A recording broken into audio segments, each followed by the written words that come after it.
How is it going, everyone? It's K-Lumity here, and today we're going to be talking about the Guardians of the Galaxy game. I played through it, and I played through it on the Xbox Series X, and we're going to talk about it today.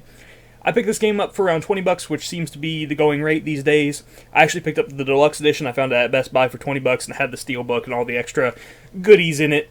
A bunch of digital content, which unfortunately I didn't use because you have to have a Square Enix account, and honestly, I hate all these companies that are doing this like separate account other than just your main, console account. I think it's silly, and it's just a way for them to send you more promotional items, and it's annoying. So I didn't use the codes because, again, at the end of the day, I'm not going to sign up for any more of these companies, external companies, other than, Xbox or PlayStation, Nintendo, stuff like that. But anywho, the actual game itself, let's talk about it. So, Guardians of the Galaxy, obviously, is Marvel's superhero. They're sci-fi superheroes. And if you like the movies, let me just go ahead and say you're going to like this game. The humor is exactly like how it is in the movies. The voice acting, while yes, it is different, it's still close enough to where it feels like you are watching the movie. All the voice acting is really good in this for every single character. All the character interactions are just like how you would expect them to be. They're hilarious. The things that they say are just absolutely sometimes bonkers, and I love it. The way that these characters interact and just some of the choices that you can make in this game, because you do get dialogue choices, and depending on what you do, different outcomes will happen. I'm not sure if it's actually big enough to change the ending of the game or not, but it's big enough to just kind of upset certain characters and annoy characters and stuff like that. So that's kind of neat that you do get to make those small decisions at least. And there's some pretty funny ones, especially when you have the choice to throw Rocket basically over this gigantic ravine. And if you do it, he's going to get mad at you, and some funny stuff's going to happen. And I'll leave it at that because I think you should do that. Honestly, I think you should always pick that choice because the choice is pretty funny. So just do that. Trust me on that one.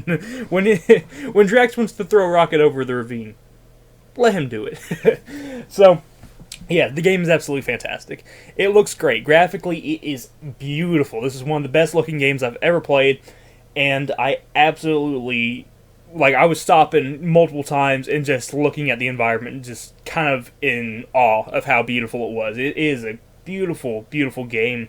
The actual gameplay itself is fun. It's really cool because you get to control each Guardian, even though you're only playing as Peter Quill. I want to make that clear. You're only playing as Peter Quill. While you're playing as him, you get to basically command the other characters to do specific moves. So that's what I mean when I say you get to control the other characters, because you get to basically strategize and use them to basically attack the enemy and strategize how you want to attack the enemy and stuff like that. So you kind of, even though you're Peter Quill, you take command of the entire battlefield, and that's really neat, and I like that. The gunplay is very good. The different abilities that the guns have as Peter Quill are very good. The different abilities are very interesting and very easy to use. I was a little bit worried when I first started playing it because it felt a little bit clunky, but then once I got used to it, I didn't have that problem anymore, and I had just an absolute blast in combat. I love the combat. Whenever there's a boss fight, those are really fun, or even tough enemies that pop up. I had a blast playing this game. Now, even though I do enjoy the gameplay, I will say that this game is definitely more narrative-driven. There is a lot of dialogue, there's a lot of cutscenes in this, so just beware going into this that you're going to be sitting there watching a lot of cutscenes. However, it's Guardians of the Galaxy, so it's pretty interesting at least. It's pretty funny, and all the characters in the story actually are really good. The story's actually pretty darn good, and I can't talk about too much because I don't want to spoil things. So all I will say is that there's a religious cult, and the Guardians of the Galaxy are the only ones who can stop it. And that's all I'm going to say, because if I go any further, spoilers will happen, and I don't want to spoil anything, because this is one of those games that it's best to go into blind because it is such a narrative-driven game. It's such a story-driven game, I do not want to give anything away. So I'm just going to leave that at that. Evil Cult, Guardians of the Galaxy have to stop it. There you go. I'm not saying anything other than that. You actually do get to pilot their ship as well. The Milano, I believe, is the name of it, which is fun whenever you get to actually fly the ship around. And you actually get into a couple space battles, which is really cool, actually. I really enjoyed them, and I thought that the piloting system worked very well. I really liked it. The actual planets, whenever you're on the planets exploring, Even though it is linear, there's secret paths along the way that you can go to and explore more. And along these paths, you can find components to basically upgrade your characters. But you can also find costumes, and you can basically deck out the entire Guardians of the Galaxy in different costumes. My favorite one that I found was definitely the Horsemen of the Apocalypse one. Those outfits look insane, especially on Groot. Groot looked absolutely fierce in that outfit. That's the scariest I've ever seen Groot look. So I really like that. And it's just something else to keep you playing the game for a little bit longer and keep you looking. The game itself is about 15 hours long, and that is, me taking my time as well. I didn't just fly through it, just only paying attention to the story. I did look around for objects. I found a lot of the, Guardians of the Galaxy. You can find collectibles for each character, and those will open up other dialogue options, and I did do a lot of searching to find those. I didn't find all of them, but I found a lot of them. I found over half of them, which is enough to get one of the achievements.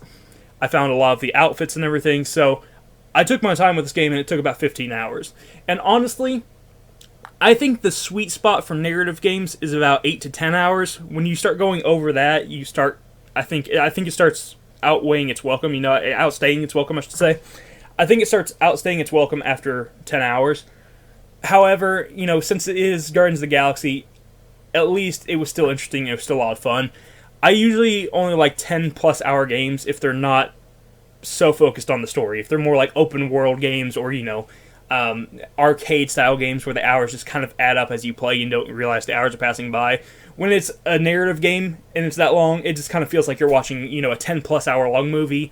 And that can be a turnoff for some people. It's a little bit of one for me, but it didn't ruin the gameplay for me. It didn't ruin the experience because, again, this game was just so interesting and so much fun that I just stuck through it the entire way, even though there were some parts that felt like they were dragging a little bit. Another thing I wanted to talk about is, unfortunately, there are a lot of bugs, and I think that this is just going to be a common thing with all video games these days. I think that we are kind of at a point in gaming where a lot of companies are biting off more than they can chew in terms of trying to balance the graphics and the gameplay and trying to work out all the bugs before launch. I think that they are really trying to do too much with these games, and it's just, in the end, it ends up leaving a bunch of bugs in it. I had bugs where I had to reload to checkpoints and basically redo combat again because of the bugs, because there'd be an enemy left, and whenever you go into combat, you have to kill all the enemies before you can move on. However, there would just be random enemies that would just disappear off the map and they weren't there. So I would actually have to reload checkpoints to go back and redo all the fighting, and the enemy would actually pop up when I did that, but again, it was just an annoyance to have to do that. Another glitch, which was really annoying, was towards the end of the game, one of the cutscenes that was pretty important glitched out on me, and it wasn't focusing on what it was supposed to be. Instead, it was just acting really weird, and the characters were just popping in and out of the frames and everything, and the screen, and it just was an absolute mess, and it definitely took me out of the game, and it hurt the experience a little bit, but again, it wasn't a deal breaker. It's just one of those things where, unfortunately, in the year 2022, you're going to be noticing a lot more bugs in video games. It's just going to happen because of the fact that these games are so big that they don't really have enough time to keep working on them, and they really bite off more than they can chew, and that is definitely the case here. But even though those bugs exist, it doesn't ruin the game for me. It's just annoying little setbacks that happen every now and then. So, overall, I like this game. If you are a Marvel fan, you should definitely play this. I'm not even a Marvel fan, if I'm being honest. I like the Guardians of the Galaxy movies. I've seen them both, and I enjoy them both. But I am not a fan of Marvel. I just don't like Marvel. However, if you are not a fan of Marvel, and you do like Guardians of the Galaxy still, you will love this game. Because it is 100% separate from everything else. Yes, there's some references to other parts of the Marvel universe, but they're just references. There's nothing actually, shown from the Avengers, for example. You're not going to see any of the Avengers, thankfully, or anything like that in this.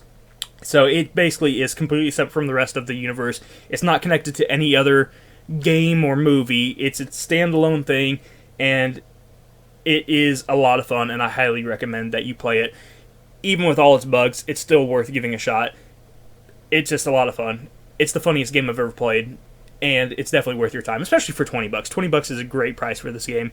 Whether you get the Steelbook edition or the normal edition, either way, $20 is an amazing deal on this game. So definitely check it out, and I hope that you do.